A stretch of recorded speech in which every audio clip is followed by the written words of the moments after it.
blanchisseur de ton souvenir, et je pense à Saint-Boniface quand mon cœur veut se rajeunir.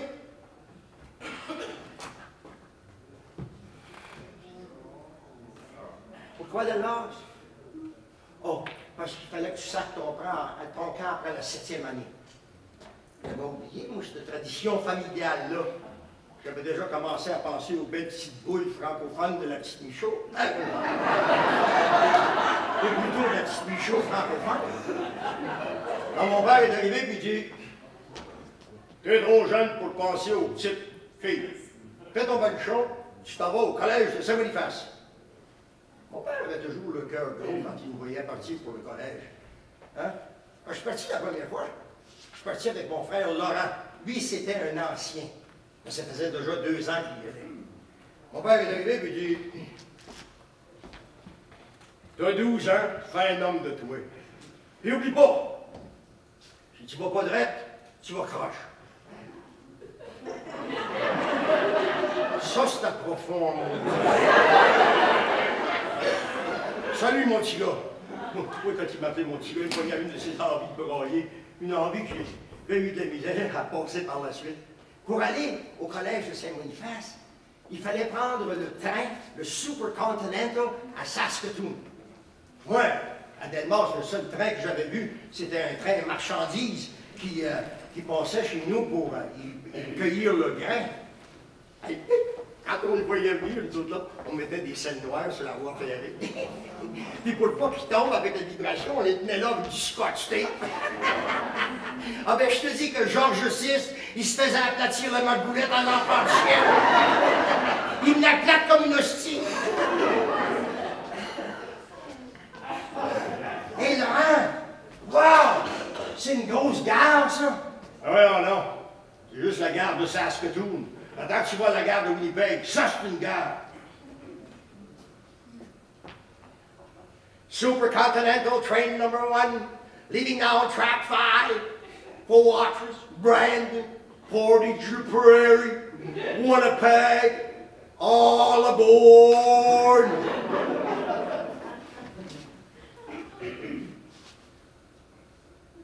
Duck, duck, duck, duck, duck, duck.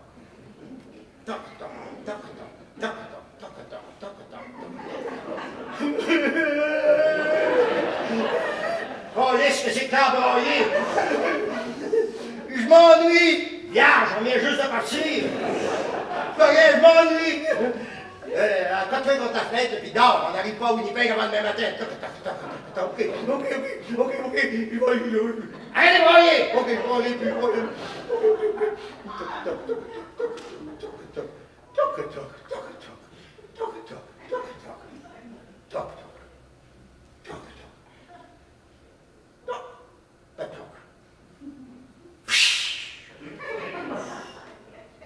Oh, wow, Laurent! C'est vrai que c'est une grosse gare, ça. Tout en marbre. Wow! Laurent, ici qui est le collège. Il est au bord de la rivière Rouge, sur la rue de la cathédrale. Puis arrête de broyer, hein. Prends les valises et puis viens-t'en. Broye pas! OK, broye-moi. Oh, wow, Laurent! C'est gros, ça, le collège. Il y a un dôme comme le Vatican. Wow!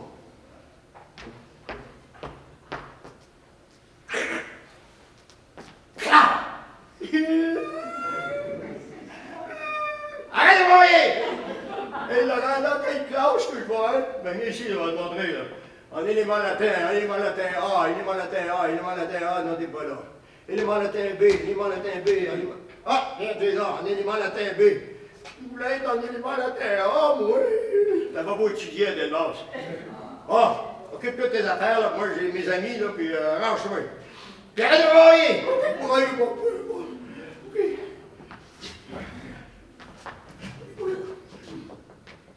Rosa, Rosé, Rosa.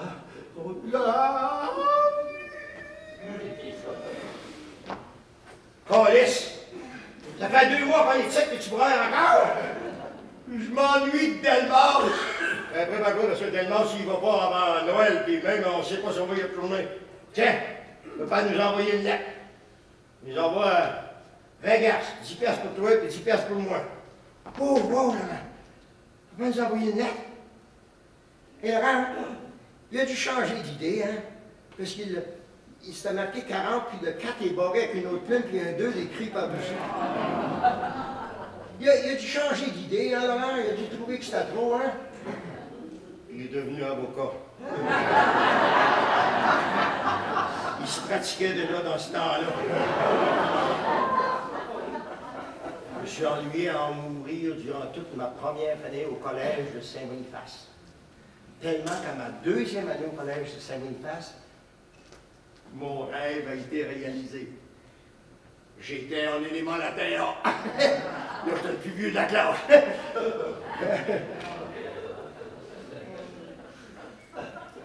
À ma troisième année au collège de Saint-Boniface, ils ont eu pitié de moi, c'est qu'ils m'ont monté en syntaxe. Ça, c'est la 9e année. Et puis, là, j'avais commencé à prendre un peu de mon courage, puis de ma confiance. Je ne sais pas si vous vous en souvenez, là, mais à la porte de la chapelle, il y avait une espèce de coquille vissée au mur. Ça, ils appelaient ça le bénitier. Puis nous autres, le matin, ben, ils nous sonnaient la maudite cloche dans les oreilles. Dading, dading, dading, benedicamus Domino. Puis là, pour montrer qu'on était bel et bien réveillés, il fallait répondre Deo gratia. Puis si on répondait pas assez fort, ils s'encourageaient. Beneding, beneding, beneding, benedicamus Domino. Oui, oui, oui, oui, Deo gratia, scarlet. On s'amusait à nous torturer comme ça. Un coup bien réveillé, là. Un coup bien réveillé. On s'avançait dans le milieu du dortoir, devant une rangée de lavabos. Ils devaient en avoir une cinquantaine. Il faut bien. Il y avait 200 petits jeunes dans ce dortoir puant-là. Je pense qu'il y en avait qui ne savaient pas qu'il y avait des lavabos. En tout cas, on s'amenait devant une rangée de lavabos pour laver à la mitaine les parties moins importantes. Il faut dire que les parties plus importantes, on lavait ça sous la douche, une fois par semaine. C'est le seul temps qu'on pouvait s'en occuper, parce qu'il était interdit de dormir les mains sous les couvertures. Une fois le ménage à main complété, on se plaçait au bout de notre lit, que l'on avait dû faire avec beaucoup de soin. Oreiller défroissé, puis là on attendait que les autres finissent leurs affaires pour descendre à 5h30 en randonnion vers la chapelle afin de prier pour que le Seigneur nous arrête de faire des péchés mortels. Parce que des péchés mortels, c'est sérieux, ça. Une fois que tu en as fait un, ben t'es fait. Il faut que tu ailles à confesse. Ta confession, elle dure plus longtemps si tu as une bonne imagination. Comme je disais, à la porte de la chapelle, là, il y avait une espèce de coquille glissée au mur avec de l'eau dedans. Ça, ils appelaient ça le bénitier. Puis pour pas que l'eau qui avait été bénite par je ne sais pas qui, là, ne s'évapore, on y avait mis une éponge verte à part de ça. Fait que nous autres, quand on descendait là le matin à 5h30, en moitié endormi, on plongeait la main vers la lampe, on faisait un beau signe de croix avant d'entrer solennellement dans la chapelle pour dormir encore une autre demi-heure. Moi, il m'est venu une bonne idée. Les idées, ça ne manquait pas dans ce temps-là. C'était pas comme aujourd'hui. Hein. Je descends le soir, puis j'enlève l'eau dans le bénitier, puis je la remplace avec de l'encre. De mon encrier, de la Script Parker Ink, la même couleur que l'éponge, verte pour ça. Et que le lendemain matin, les jeunes descendent, on s'est endormis.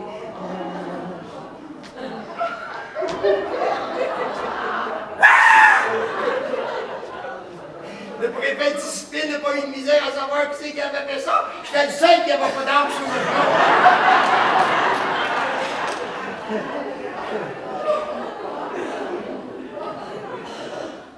Le soir, avant de me coucher, dans mon petit lit, avec mes petits pyjamas, puis ma petite misère, le surveillant du dortoir est venu me voir et dit le préfet de discipline aimerait te voir. Il dit vous n'auriez pas pu me dire ça avant que je mette mes pyjamas? Non, justement, il veut te voir en pyjama. Oh ben shit. Je savais qu'il était raide, lui. On l'appelait Sniff. Parce qu'il disait tout le temps, c'est pas une sanction, c'est une punition.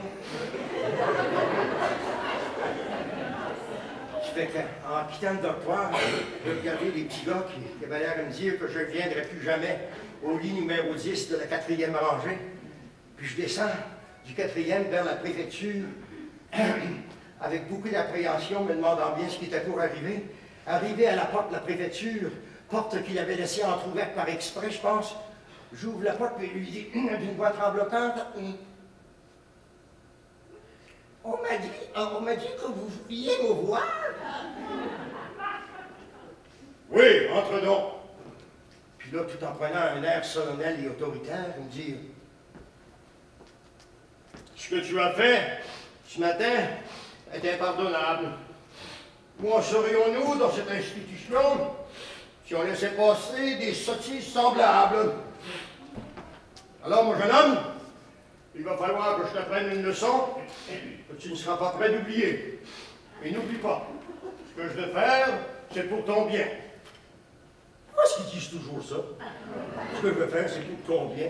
Ça justifie n'importe quoi, je crevais. Ah ben, chien. Il ouvre le tiroir de son bureau, puis là, il sort une de ses straps. C'est le genre de strap que ton père, puis ton grand-père avaient utilisé pendant des années là, pour affûter leur rasoir. Il y avait des bouts qui étaient encore lisses, d'autres qui étaient usés, puis le bout était complètement tout échiffé. C'est drôle comment tu vois tous les détails d'une arme quand elle est sur le point de s'abattre sur toi. Hein? Toute la pièce, toute la préfecture était sombre et caverneuse, là, comme un vendredi saint. Là. Je vois encore le crucifix sur le mur, là. J'avais envie de changer de place avec lui. Et je pense que je l'ai vu se brosser la tête et dire no way. You're on your own, buddy. C'était un petit Jésus crucifié anglophone. Là, je le vois trousser les manches de sa soutane. Je vois ses gros poils, ses gros bras poilus, là. Il portait toujours des soutanes à ce temps-là. C'était un vieux jésuite athlétique. Et puis là, il me dit, mets-toi à genoux, là, puis mets tes coudes sur la chaise. Puis là, je l'ai vu se cracher dans les mains, comme le font les lumberjacks avant d'abattre un arbre. Et puis là, il me varge. Varger, c'était un verbe dans ce temps-là. Ça veut dire frapper très fort, avec beaucoup de vigueur et un soupçon de plaisir. Il me varge 5 grands coups sur chacune de mes petites fesses. Quand il a eu fini, tout le temps qu'il a pris, après, il m'a sermonné en me disant « Tu sauras que je n'apprécie pas de faire ça, c'est pour ton bien. » Eh bien, j'ai pas pleuré pantoute. Moi, broyard comme j'étais, hein, fils de fermier de la Saskatchewan, hein, perdu comme ça, j'ai même pas dit « ouch ».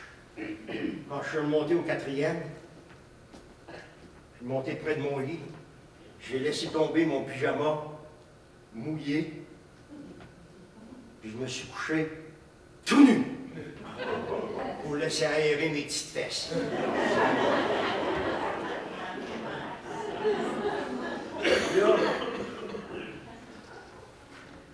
Puis là, j'ai regardé mon voisin qui faisait semblant de dormir. Il me disait, bon, pour ta gueule, t'avais beau pas faire ça. C'est juste là que je me suis mis à pleurer parce que je m'ennuyais. Dans toute cette humanité de petits gars, là, dans tout ce monde-là, là, je me sentais seul et abandonné. j'arrivais pas à comprendre pourquoi j'avais dû quitter la bonne terre francophone de Delmas pour aller m'enfermer dans cette prison-là, 600 000 plus loin, juste pour rester qui j'étais à 12 ans. Seulement, le père Plamondon, surveillant du dortoir, semblait comprendre ma perpétuelle peine. Bien des soirs, en faisant sa dernière ronde des lits, en passant près de mon lit s'il m'entendait pleurnicher, il me tapait sur l'épaule et me demandait de le suivre dans sa chambre.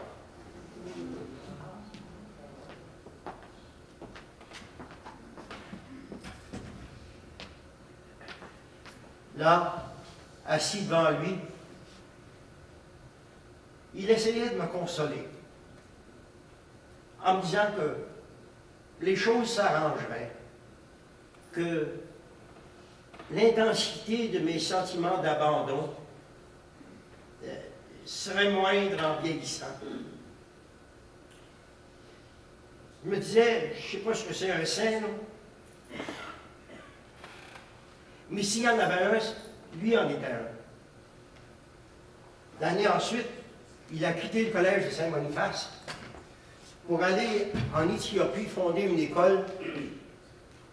Et puis, en se dévouant pour les plus démunis, il a attrapé la malaria et est mort à l'âge de 62 ans.